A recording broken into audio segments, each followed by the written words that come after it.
Je vais le faire avec la langue de Molière parce que la cible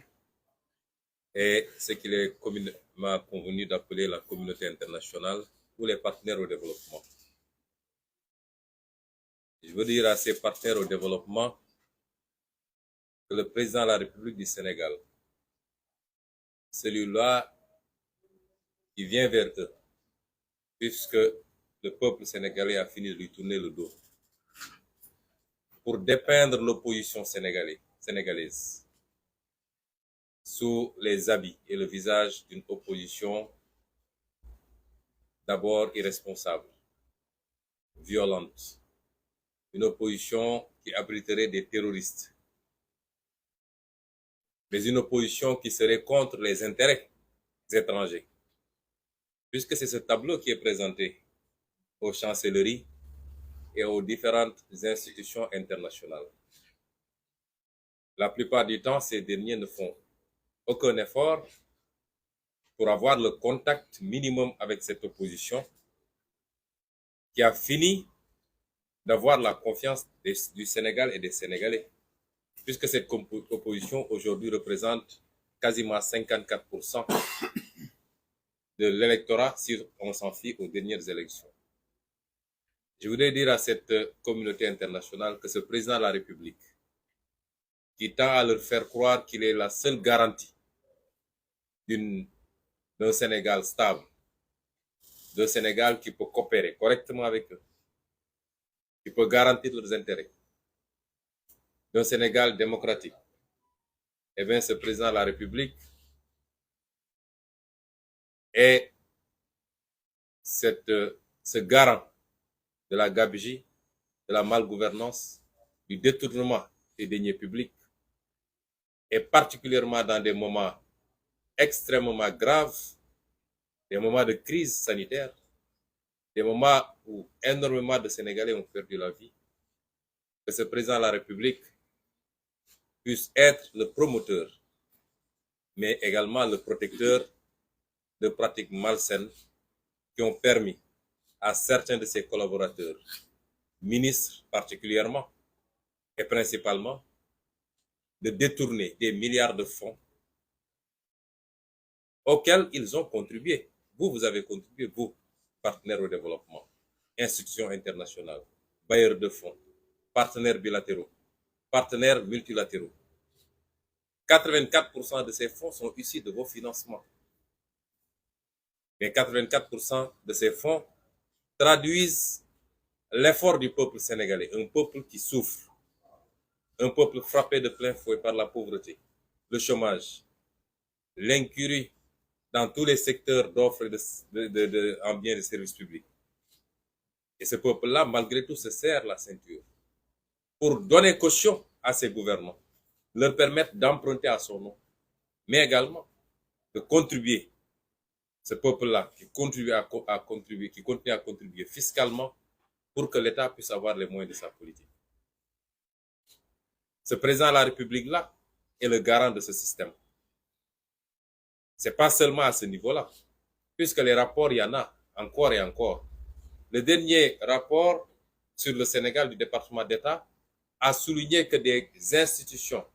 des instances, des organes ont été mis en place pour contrôler la gouvernance publique, mais que souvent leurs rapports ne sont pas suivis d'effet.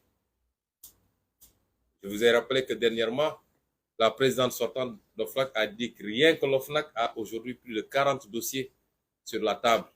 du procureur. 40 dossiers de détournement de deniers publics. C'est des dizaines, voire des centaines de milliards.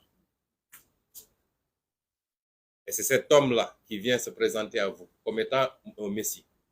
et vous faire croire qu'il peut violer encore la constitution du Sénégal pour se prévaloir d'une troisième candidature. Parce qu'il serait le seul à pouvoir vous garantir une collaboration. Je dis à ces bailleurs, ces partenaires, qu'ils gagneraient à mieux connaître le Sénégal. Le peuple sénégalais est un peuple mature, un peuple digne et fier et un peuple très attaché à sa démocratie. Et ce peuple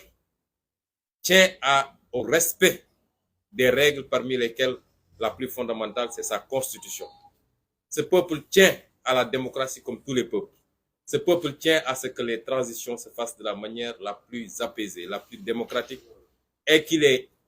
seul le dernier choix par rapport à celui ou à ceux à qui il veut confier le destin de son pays.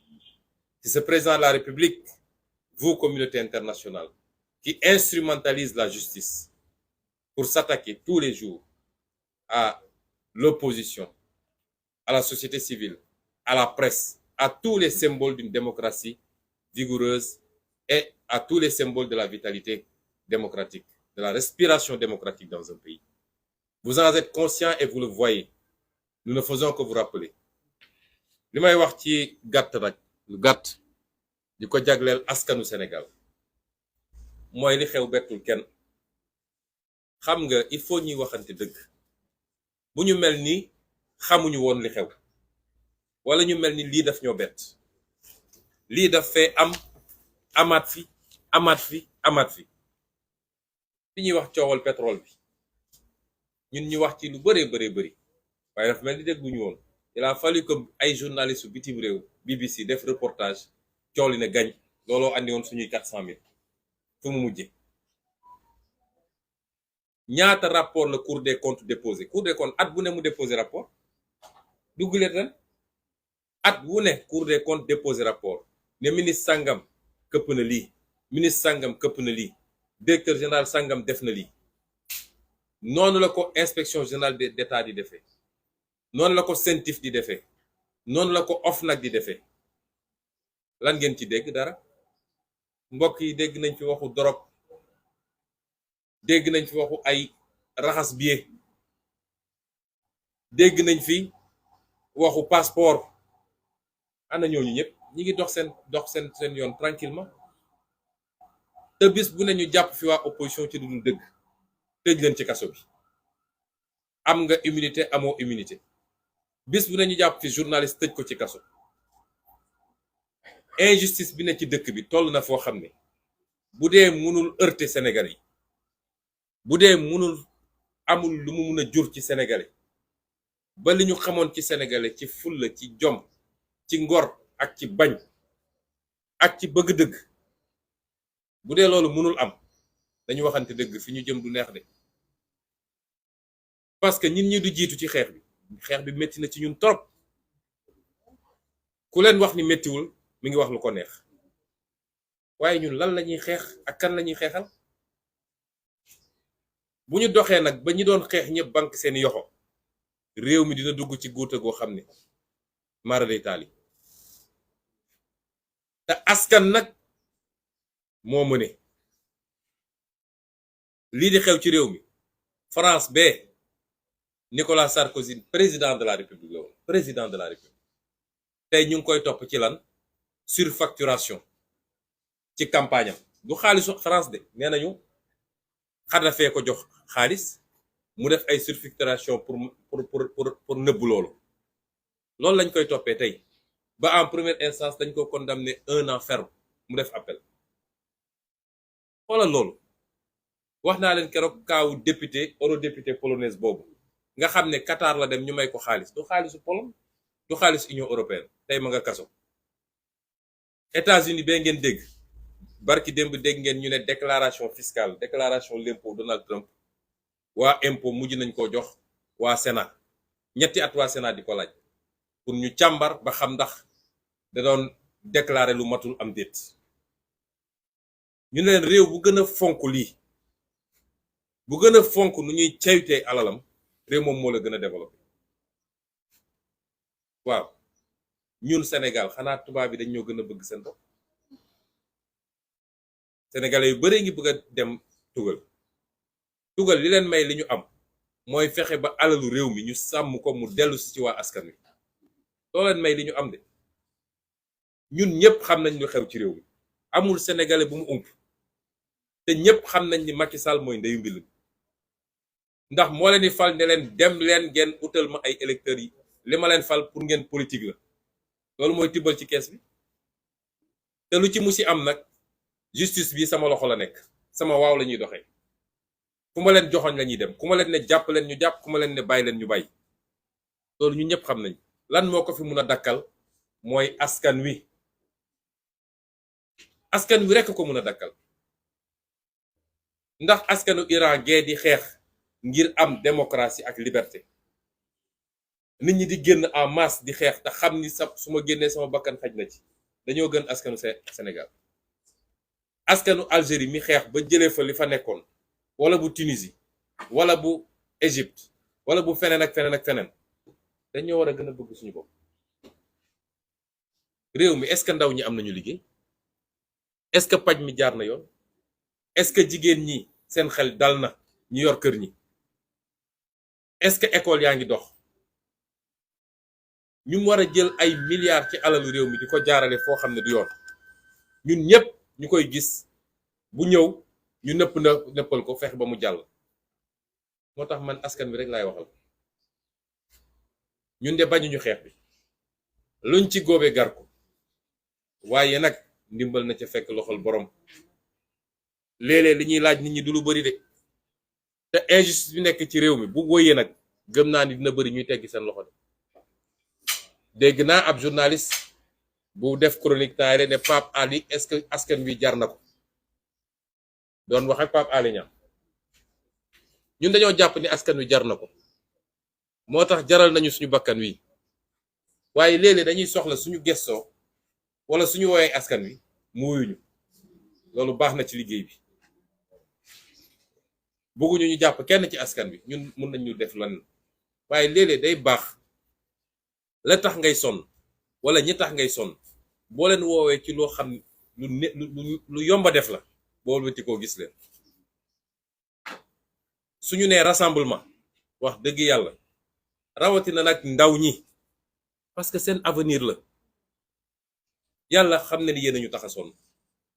su ngeen xamoon liñ leen yéene cofeel gi ñu am ci yéen ak yéene gi ñu am ci yéen ndax suñuy doom ak yéen ay maase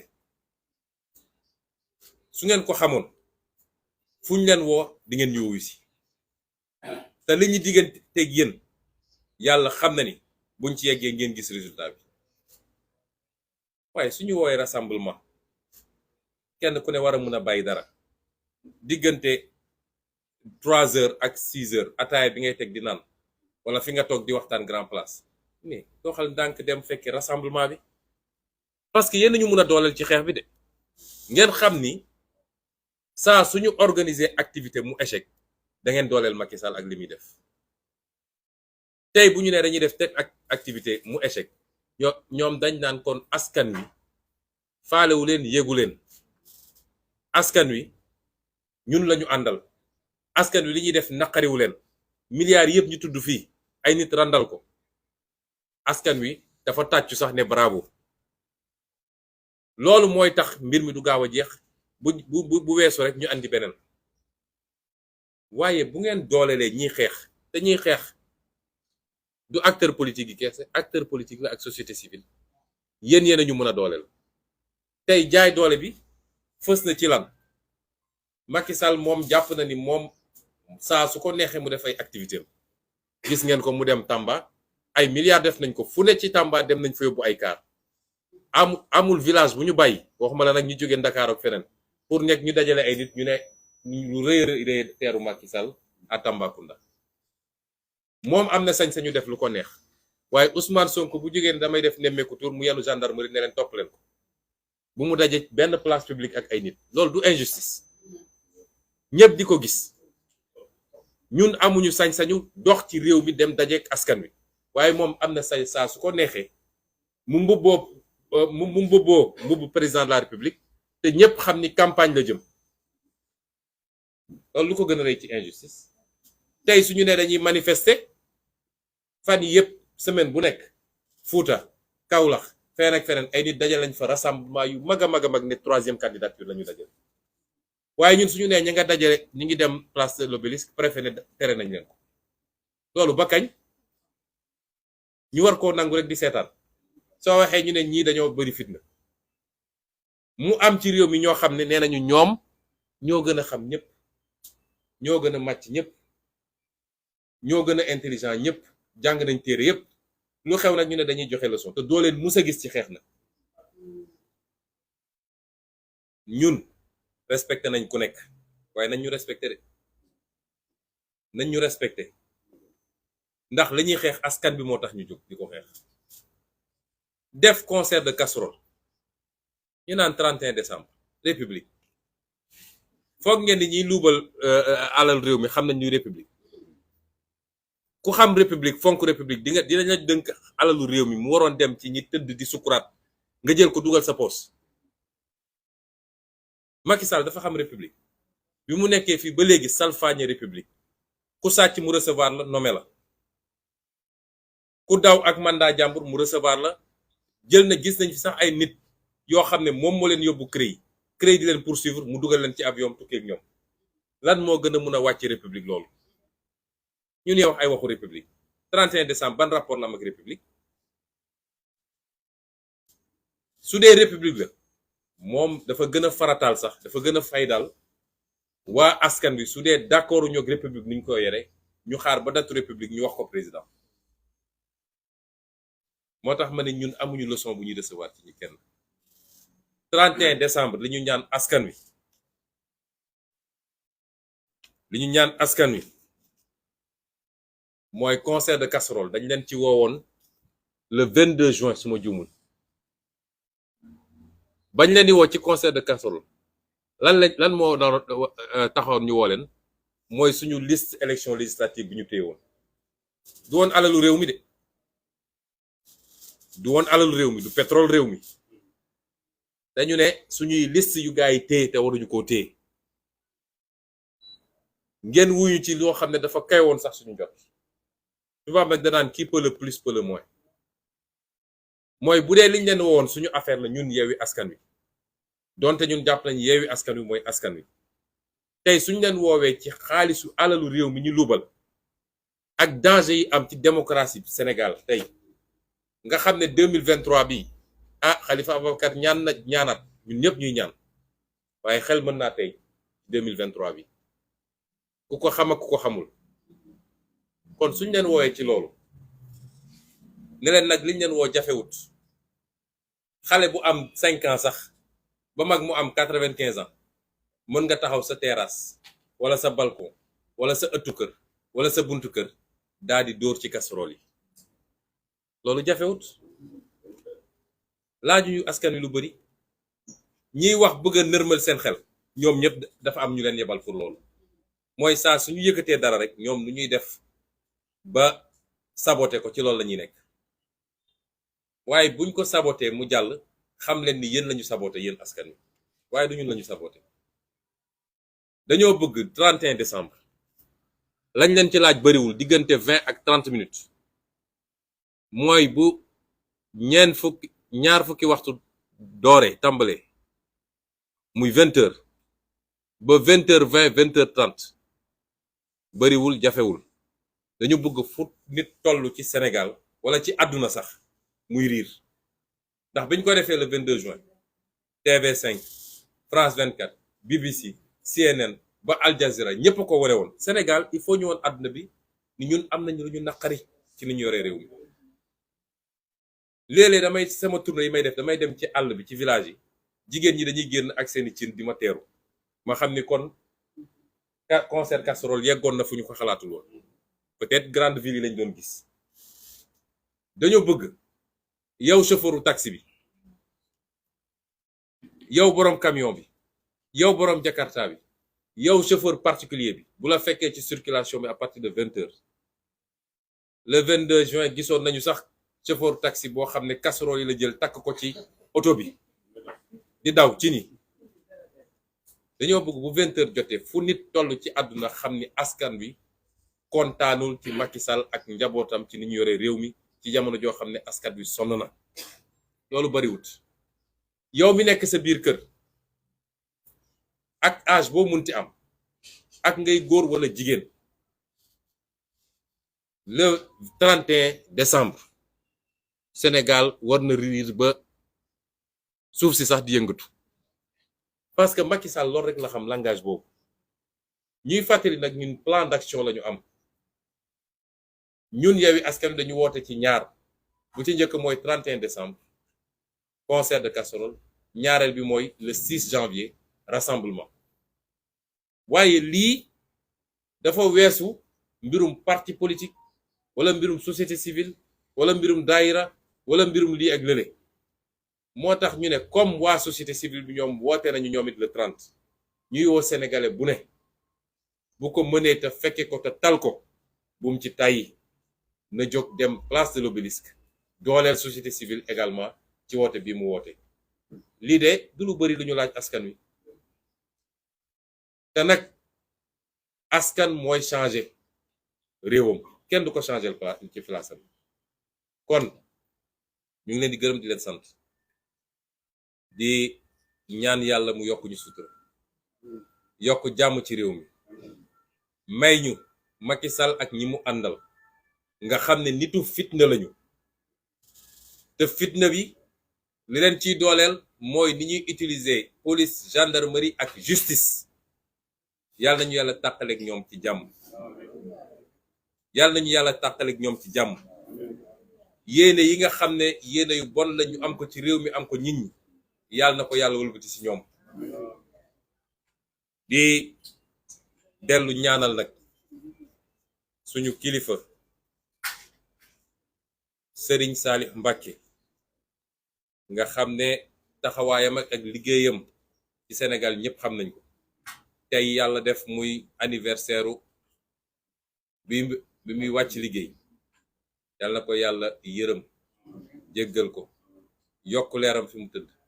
taas ñu ci barkeem li mu mus a liggéey ak li mu mus a ñaan te yàlla nangu ko yàlla na ko yàlla tasaare ci Sénégal tasaare ko ci àdduna di nuyu Serigne Cheikh Salih Mbacké di sama sëriñ di sama baay yor xilaafa gi tey di ñaan yàlla may ko wér-gu-yaram may ko gudd fan bàyyi ko fi lu yàgg-yàgg liggéey bu rëy bi muy def te ñëpp teg ci bëtam diggante daara ji ak tool yi ak tabax ay jàkka yàlla na ko yàlla yokk ci liggéey boobu ñu ngi leen gërëm di leen sant asalaamaaleykum. Voilà, je vous remercie à tous et voilà, on en a fini. Merci beaucoup. Merci.